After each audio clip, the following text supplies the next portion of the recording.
भिवानी के किसान नेताओं ने बेमौसम अति वर्षा से किसानों की फसलों को बड़ी मात्रा में नुकसान हुआ है, जो मौके पर अभी तक कोई भी देखने नहीं पहुंचा, न ही अभी तक कोई इंक्वायरी हुई है। जिले के समस्त तहसीलों में शासन की ओर से कोई पटवारियों को आदेश नहीं दिया गया है। जिले में समस्त तहसील समेत हल्का पटवारियों को लिखित आदेश देकर सर्वे कराया जाए और क्षतिपूर्ति राशि दिलवाई जाए, बीमा की राशि दिलवाई जाए। 2019-20 खरीफ की फसल बीमा आज दिनांक तक भुगतान नहीं हुआ। इस बारे में कई बार ज्ञापन प्रशासन को दे चुके हैं।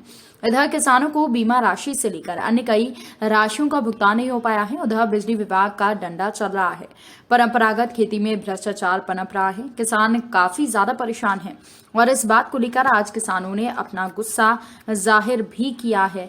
साथ ही साथ आपको बता दें कि मुख्यमंत्री के बारे में बहुत कुछ कह डाला कि मुख्यमंत्री झूठ बोलते हैं। प्रधानमंत्री जी आए थे, उनके सामने भी लंबे हाथ फैलाकर झूठ बोलने का काम कर रहे हैं। किसानों को आज दिनांक तक कोई बीमा राशि नहीं मिली। वहीं किसानों ने गौशाला को सुचारू रूप से चलाने की बात कही और साईखेड़ा की गौशाला भ्रष्टाचार की बलि चढ़ी, इसके बारे में जांच कराने की बात कही। ज्ञापन देने वाले मनमोहन सिंह, बाल मुकुंद रघुवंशी, कृष्णकांत रघुवंशी, हरकिशन रघुवंशी, धर्मदास इमने, महेंद्र पटेल, श्रीकांत राधारमन, देवेंद्र पटेल, कोमल धुर्वे, कमलेश तिवारी आदि लोग बड़ी संख्या में मौजूद थे। अनुविभागीय अधिकारी संघमित्रा बौद्ध को ज्ञापन देते हुए किसानों ने कहा कि हमारी आपसे अपील है कि हमारी बात को शासन तक पहुंचाएं और कार्यवाही करवाएं।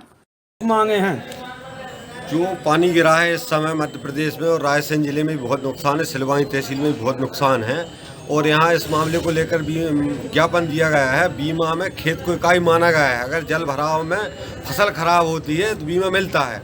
उसका नियम 72 घंटे में किसान के द्वारा कृषि विभाग को सूचित किया जाए और कंपनी को सूचित किया जाए।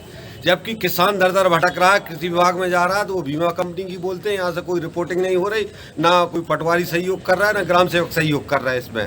और दूसरी बात ये है 2019-20 का बीमा आज तक किसानों को नहीं दिया गया। बात बता दें, राष्ट्रीय लेवल का मध्य प्रदेश के शिवराज सिंह की जो बुधनी विधानसभा में हमारे देश के प्रधानमंत्री शेरपुर गाँव में आए थे बीमा की वो करने के लिए उद्घाटन, और भाई साहब ये कहा था उनने भाषणों में बड़े बड़े जोर से दो हाथ उठा के कि खेत ना उगेगा, किसान की बौनी के बाद में खेत नहीं उगेगा उसका बीमा होगा। वो फसल कटवे के बाद में 14 दिन तक 85 पे भी नुकसान होगा, 85 बोलते जो फसल रखते उससे उस पर भी बीमा होगा और किसानों को नुकसान मिलेगा। लेकिन आज कम से कम तो हमारी तहसील सिलवाई में रायसेन जिले में समझ जगह जो बौनी करी है वो गल गई और कोई फसल नहीं खड़ी खेतों में। और आज तक कोई रिकॉर्ड नहीं है, न कोई किसी पटवारी को, कलेक्टर को या तहसीलदार को आदेश नहीं किया। मुख्यमंत्री जी ने वो घोषणा कर रहे हैं कि बीमा मिलेगा। बीमा ने कहाँ से बीमा मिलेगा? बेमौसम बारिश से नुकसान हुआ है। बेमौसम बारिश से कम तो ज्यादा नहीं तो 70-80% नुकसान हो गया किसी खेत में। खेत इकाई बनाया जाए और हमारा निवेदन ये है कि वो खेत की लड़ाई है, किसान की लड़ाई है और फसल की लड़ाई है। चना की सबसे ज्यादा नुकसान हुआ है। चना की फसल पूरी, मसूर की पूरी बैठ गई, चना की फसल अभी तक सर्वे शुरू नहीं हुआ है। कुछ नहीं हुआ। पटवारी जो बात कह रहे हैं हमें आदेश ही नहीं हुआ। तहसीलदार साहब कह रहे हैं आदेश नहीं आया ऊपर से। Rabindranath Tagore University, formerly known as ISECT University, the pioneers in skill development with focus on creating industry-ready professionals.